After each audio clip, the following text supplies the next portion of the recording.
Assalamualaikum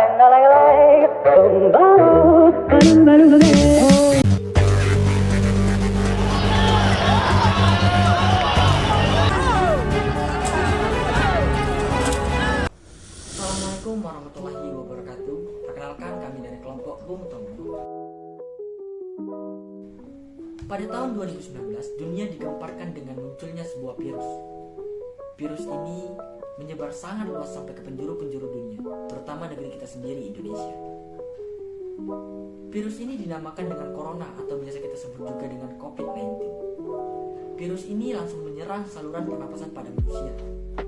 Untuk melakukan pencegahan terhadap virus ini dapat dilakukan dengan cara bermasker saat keluar rumah, mencuci tangan, mengurangi kerumunan, berjemur pada pagi hari, dan memakan makanan yang bergizi. Seiring dengan perjalanan waktu, banyak para apoteker, para ilmuwan, para kedokteran yang membuat vaksin. Dalam program ini banyak masyarakat yang setuju tentang vaksin ini. Akan tetapi tidak sedikit juga masyarakat yang menolak tentang vaksin ini karena banyaknya isu-isu yang beredar di masyarakat. Ada beberapa alasan masyarakat tidak mempercayai vaksin. Berdasarkan survei penerimaan vaksin COVID-19 di Indonesia yang diterbitkan pada November 2020, sebanyak 65% responden bersedia menerima vaksin, 8% responden menolak divaksin, dan 27% responden merasa ragu. Alasan yang pertama itu ketidakpercayaan terhadap virus. Sejak awal kemunculan virus COVID-19, banyak masyarakat yang tidak mempercayai keberadaannya. Beberapa kelompok masyarakat menganggap bahwa virus corona hanyalah propaganda, konspirasi, hoaks, hingga upaya mencari keuntungan dengan menebar ketakutan. Ketidakpercayaan masyarakat terhadap virus otomatis membuat masyarakat juga tidak percaya terhadap vaksin. Alasan lainnya mengapa masyarakat tidak mempercayai vaksin yaitu kurangnya informasi terkait vaksin, keterbatasan informasi mengenai jenis vaksin, ketersediaan, sasaran, keamanan, keefektivitasan vaksin, persyaratan vaksin, hingga efek samping yang mungkin ditimbulkan setelah vaksin, membuat masyarakat menjadi ragu untuk menjalani vaksinasi. Alasan selanjutnya adalah keyakinan dan nilai yang dianut. Berdasarkan survei penerimaan vaksin COVID-19, menunjukkan bahwa keyakinan agama turut mempengaruhi penolakan terhadap vaksin COVID-19. Hal ini berkaitan dengan kepercayaan dan nilai yang dianut, termasuk persepsi terhadap vaksinasi hingga perihal kehalalan vaksin COVID-19. Di sini saya akan menjelaskan pengaruh lingkungan dan mengatasi COVID-19. Pengaruh lingkungan perlu kita ketahui. Telah saat ini sudah beberapa tahun COVID-19 telah menular kepada kita, yakni bisa dikatakan dari penyebab atau pengaruh lingkungan. Pengaruh lingkungan bisa disebut dengan pengaruh lingkungan suhu tubuh, kesehatan yang tidak normal, serta cara pola makan kesehatan kita yang tidak bergizi atau tidak mengonsumsi buah-buahan serta makanan yang 4 sehat 5 sempurna. COVID-19 bisa diatasi dengan cara melaksanakan suatu kegiatan yang bentuk positif. Yang pertama, dengan cara mengatur pola makan.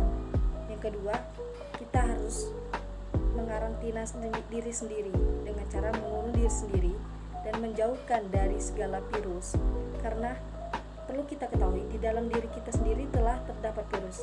Jadi untuk mengatasinya, kita mampu menjauhkan diri kita dari kerumunan, dari orang lain, sehingga kita tidak menularkan atau orang yang tertular COVID-19 tidak menularkan kepada diri kita sendiri. Dengan cara itu bisa diatasi juga dengan cara memakan makanan yang sehat. Perlu kita ketahui, dalam makan makanan sehat itu perlu juga untuk mengatasi COVID-19. Dengan cara seterusnya, yakni vaksin. Vaksin juga mengatasi COVID-19. Mungkin kebanyakan orang tidak menyukai vaksin sebenarnya, tapi perlu kita ketahui, pada umumnya vaksin sangatlah penting dalam menjaga imun tubuh kita. Selain imun tubuh kita yang kurang, kita harus menjaga vaksin dengan cara melaksanakan vaksin yang ada diselenggarakan di Indonesia ini. Keuntungan jika telah divaksin, yaitu dapat melindungi orang lain. Vaksinasi COVID-19 bisa mencegah kita menyebarkan virus kepada orang lain. Jika cakupan vaksinasi tinggi dan merata pada suatu tempat atau daerah, maka akan terbentuk kekebalan kelompok. Selanjutnya yaitu dapat menghentikan penyebaran COVID-19. Pada dasarnya, vaksinasi COVID-19 diadakan bukan hanya untuk memutus rantai penularan atau penyebaran COVID, melainkan juga dalam jangka panjang dapat menghentikan virus itu sendiri. Keuntungan lainnya yakni ketika melakukan perjalanan, orang yang sudah dinyatakan selesai divaksin akan diberikan akses untuk keluar atau melakukan suatu perjalanan. Namun, hal yang lebih penting dari itu adalah ketika kita mengikuti anjuran pemerintah untuk melakukan vaksinasi dan tetap mengikuti protokol kesehatan, berarti kita sudah membantu pemerintah untuk memutus mata rantai penyebaran COVID-19. Ya adalah bagaimana sih cara kita mengajak masyarakat Indonesia untuk melakukan vaksinasi?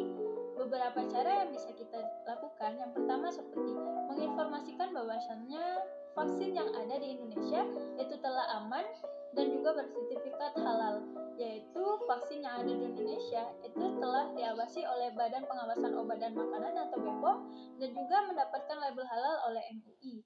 Yang kedua, kita bisa mendengarkan keluhan masyarakat atas keraguannya dengan vaksin. Seperti yang kita tahu bahwasanya di Indonesia sendiri itu tersebar banyaknya berita bohong tentang vaksin. Nah, oleh sebab itu kita sebagai pelaku kefarmasian memberikan informasi atas jawaban dari keraguan-keraguan masyarakat. Kemudian yang ketiga, kita bisa meminta bantuan dari tokoh ulama atau tokoh-tokoh ternama seperti influencer ataupun orang-orang yang menjadi panutan yang ada di daerah masyarakat tersebut.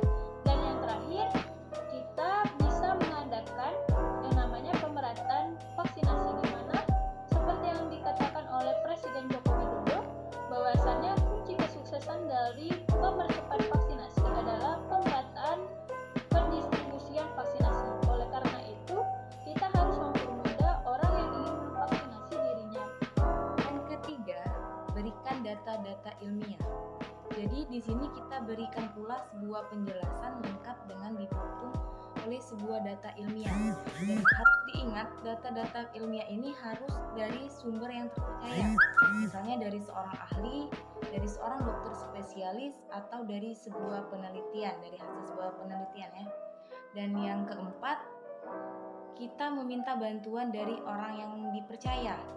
Maksudnya meminta bantuan dari orang percaya di sini, kita meminta bantuan dari orang yang omongannya itu dapat dipercaya. Misalnya dari orang terdekatnya nih, untuk membujuk seseorang itu agar mau divaksin. Karena biasanya kalau orang yang dapat dipercaya ini sarannya sering didengarkan. Karena mereka itu percaya kepada orang tersebut. Yang kelima, dengan membantu mereka untuk mendapatkan vaksin. Jadi di sini kita bantu mereka dalam mengakses vaksin. Misalnya dengan membantu mereka mendaftarkan diri untuk vaksin, atau bahkan dengan mengantarkan mereka ke tempat vaksin. Baiklah, jadi kali ini saya akan mengangkat permasalahan mengenai akibat menolak vaksin COVID-19 yang sedang beredar hingga saat ini. Nah, jadi sebelumnya kita harus tahu terlebih dahulu apa sih tujuan dari program vaksinasi itu tersendiri. Jadi tujuannya itu adalah untuk menciptakan herd immunity. Apa sih herd immunity? Herd immunity itu adalah kekebalan komunitas sehingga nantinya Indonesia bisa terbebas dari pandemi.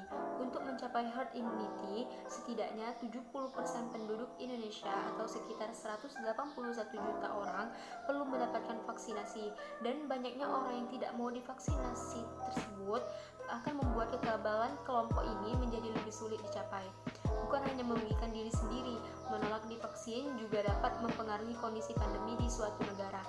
Menolak vaksin juga dapat berdampak lebih berisiko tertular dan menularkan, berpotensi mengalami gejala yang lebih berat saat terinfeksi, memperbesar risiko kematian, serta mempercepat dan memperluas penularan penyakit. Katakanlah, jika seperempat penduduk menolak divaksinasi, kehidupan sehari-hari untuk kedepannya tentu akan mengalami perubahan yang sangat besar. Setidaknya, virus akan tetap menjadi masalah yang hadir selama bertahun-tahun ke depan. Melakukan jarak sosial dan memakai masker di depan umum akan menjadi kebiasaan baru. Murid-murid yang duduk di bangku sekolah dan perguruan tinggi itu akan terus melanjutkan pembelajaran melalui kelas online. Dan kota-kota dan daerah-daerah yang menerapkan pembatasan